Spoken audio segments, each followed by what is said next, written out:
This was my last gig. If it has happened by now, it's like a miracle. Miracles happen.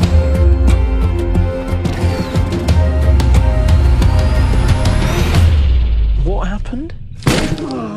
Halo Sobat Gentian, kembali lagi ke channel GCM dan masih bersama saya Lutfi yang akan membahas sebuah cerita dari keajaiban seorang musisi bernama Zack Malik dalam perjalanannya meraih kesuksesan. Tapi sebelum itu, saya ingatkan kembali untuk jangan lupa subscribe channel ini agar terus berkembang ke depannya dan like jika kalian suka.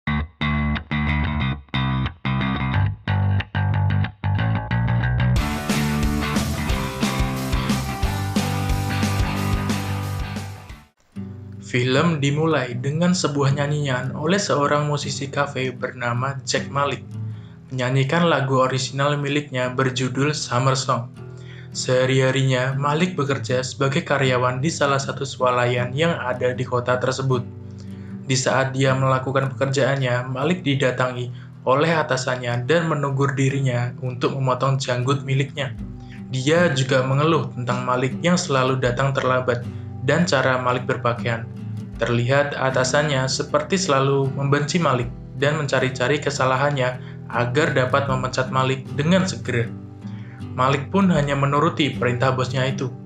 Selang beberapa saat, teman Malik sekaligus merangkap sebagai manajernya bernama Ellie datang, membawa kabar baik dan buruk bagi karir musisi seorang Malik. Ellie berkata bahwa kabar baiknya dia dibukukan untuk dapat mengikuti festival Latitude. Malik yang mendengar hal itu terlihat sangat bahagia, mempersiapkan segala hal yang ada. Kabar buruknya, dia hanya manggung di tenda kecil dengan anak-anak sebagai penontonnya. Setelah dirinya mempersembahkan sebuah lagu bagi penontonnya, Malik yang turun dari panggung dan beristirahat sejenak, bertemu dengan teman lamanya, Rocky, yang juga sedang melakukan pekerjaannya sebagai kru belakang panggung band lain. Rocky kemudian mengajak Malik untuk melihat band yang menaunginya manggung. Tapi karena kelalaian Rocky meninggalkan pekerjaannya sesaat, dia dengan tidak hormat dipecat sebagai kru band itu. Setelah festival berakhir, dalam perjalanan pulang, Malik berkata ke Ellie bahwa mungkin ini akhir karirnya sebagai musisi, karena tidak ada orang lain selain Ellie yang mendengarkan dan menyukai lagu milik Malik. Dia berkata bahwa hanya keajaiban yang dapat menyelamatkannya, dan keajaiban tak mungkin terjadi. Ellie yang tidak setuju dengan perkataan Malik terus meyakinkan Malik akan potensinya sebagai musisi dan pecinta lagu yang baik. Malamnya, Malik pulang menuju ke kediamannya dengan sepeda. Dia mengayuh sepeda dengan santai dan menikmati jalanan kota yang ada.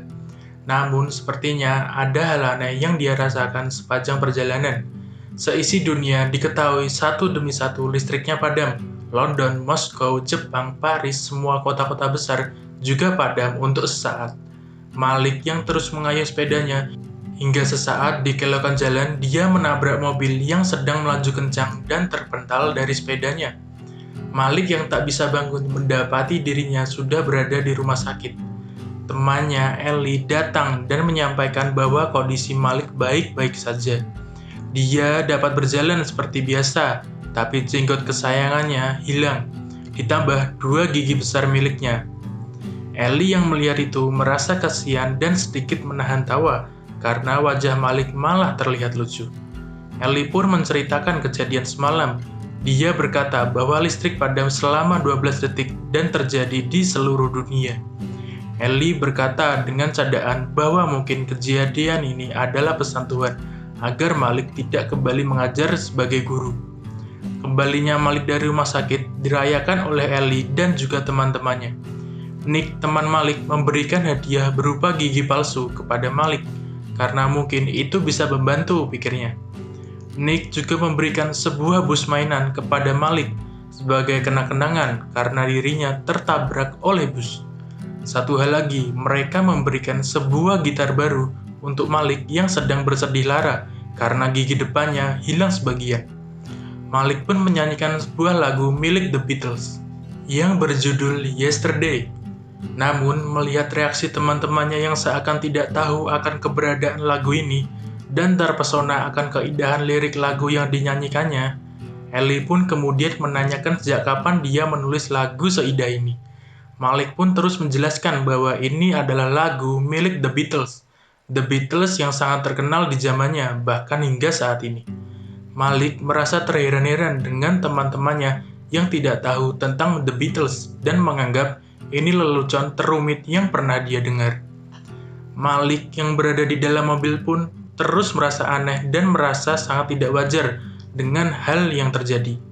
Di tengah jalan, dia berpikir sejenak, dan saat dia kembali di rumah, Malik langsung mencari informasi keberadaan band The Beatles melalui internet. Namun pencariannya nihil, tidak ada satupun informasi yang dia peroleh. The Beatles tidak pernah eksis di dunia ini. Malik semakin bingung dengan apa yang terjadi karena album-album The Beatles koleksinya miliknya juga menghilang. Dia mencoba untuk mencari band legendaris lainnya. Dalam pencariannya, Rolling Stone masih eksis di dunia ini. Namun nama Oasis menghilang. Dengan semua kebingungan yang ada di pikirannya, Malik pergi ke rumah Ellie dan bertanya dengan sungguh-sungguh apakah benar dia tidak pernah tahu tentang band yang bernama The Beatles. Ellie pun berkata dengan sungguh-sungguh bahwa The Beatles tidak pernah ada. Malik mengetahui potensi keajaiban yang terjadi saat ini, bahwa hanya dia yang tahu tentang band The Beatles dan lagu-lagunya yang sangat terkenal. Dalam perjalanan, Malik terus mengingat-ingat lagu milik The Beatles. Dia menuliskan semua lagu terkenal milik The Beatles di dinding rumahnya, sembari mengingat-ingat lagu lainnya.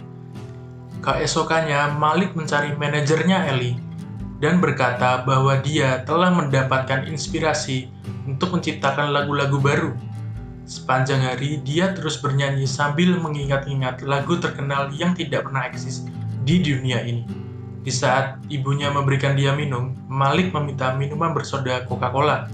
Tapi ibunya tak mengetahui apa perkataan Malik. Malik yang bingung mencari keberadaan Coca-Cola di internet, tapi hasilnya nihil. Coca-Cola tak pernah ada di dunia ini. Di lain waktu, Malik memeriksakan giginya dan memasang gigi palsu agar terlihat lebih baik. Keesokannya, Malik terlihat manggung di acara ulang tahun anak kecil dan menyanyikan lagu milik The Beatles, Let It Be. Tidak ada yang sungguh-sungguh mendengarkan lagu itu, karena anak-anak sibuk bermain dan berlari.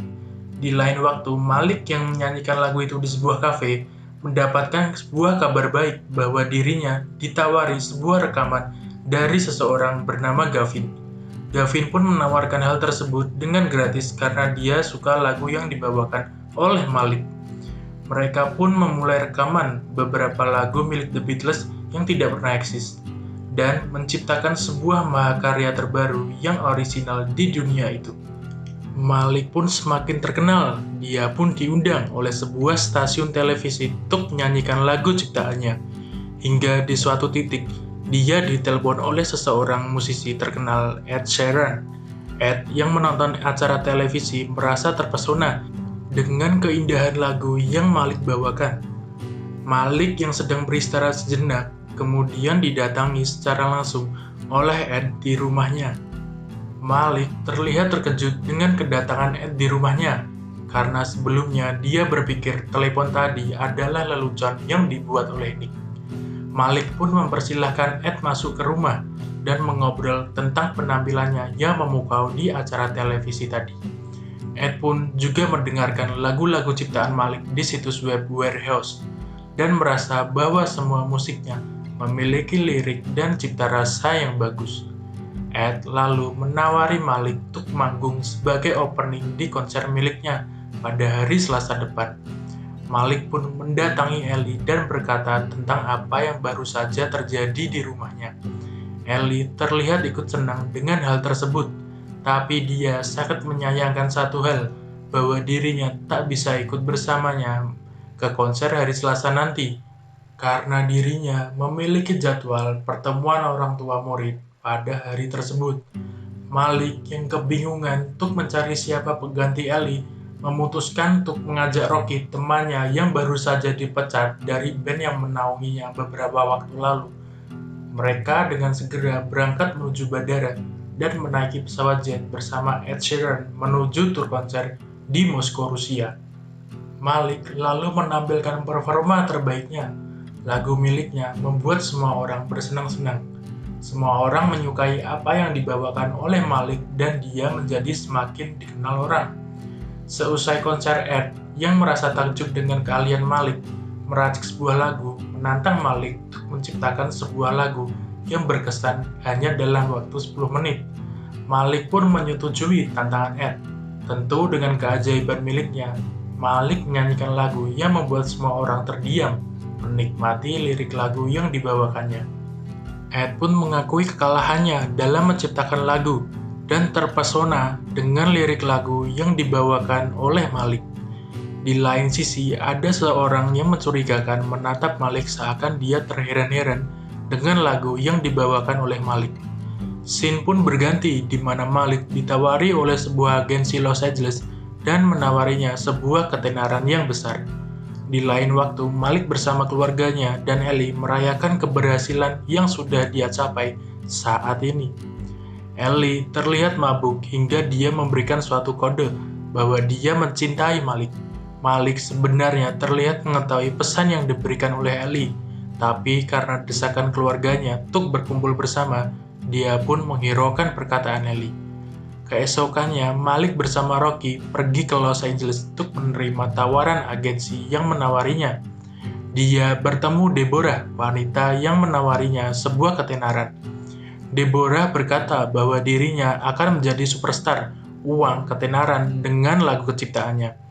Malik pun memulai rekamannya. Dia menyanyikan dua buah lagu miliknya yang orisinal, Summer Song dan Here Comes the Sun, yang diketahui milik The Beatles. Deborah yang menilai kedua lagu tersebut merasa bahwa lagu pertamanya, Summer Song, terlihat tidak akan menjual. Dia menolak lagu tersebut dan lebih memilih Here Comes the Sun karena dinilai lebih menjual. Malam harinya, Malik bersama Rocky yang sedang istirahat di suatu motel di Los Angeles mengobrol tentang hari mereka berada di sini, dan Malik berharap ada rokok yang melengkapi pembicaraan ini. Namun Rocky bertanya kepada Malik apa itu rokok. Malik terheran-heran tentang tidak eksisnya rokok di dunia ini dan terlihat sedikit kaget. Keesokannya, Malik melakukan fitting baju ditemani oleh Deborah agensinya dan dibantu oleh penata gayanya Hillary. Bersama, mereka ingin menciptakan citra yang haruslah dimiliki seorang superstar. Deborah ingin menciptakan citra Malik yang terlihat sedikit misterius dengan merilis lagu di internet tanpa video klip dan mempersiapkan segala hal hingga akhirnya merilis sebuah album ganda yang mengubah era musik populer selamanya. Dan cerita pun bersambung. Bagaimana kisah perjalanan musisi seorang Zack Malik yang sudah kita bahas tadi? Apakah dengan keajaiban ini Malik dapat meraih kesuksesannya yang diimpikannya selama ini? Kelanjutan cerita ini tentu akan dilanjutkan pada part 2 yang akan dirilis 1 atau 2 hari ke depan. Sekian dari kami dan sampai jumpa di cerita menarik lainnya.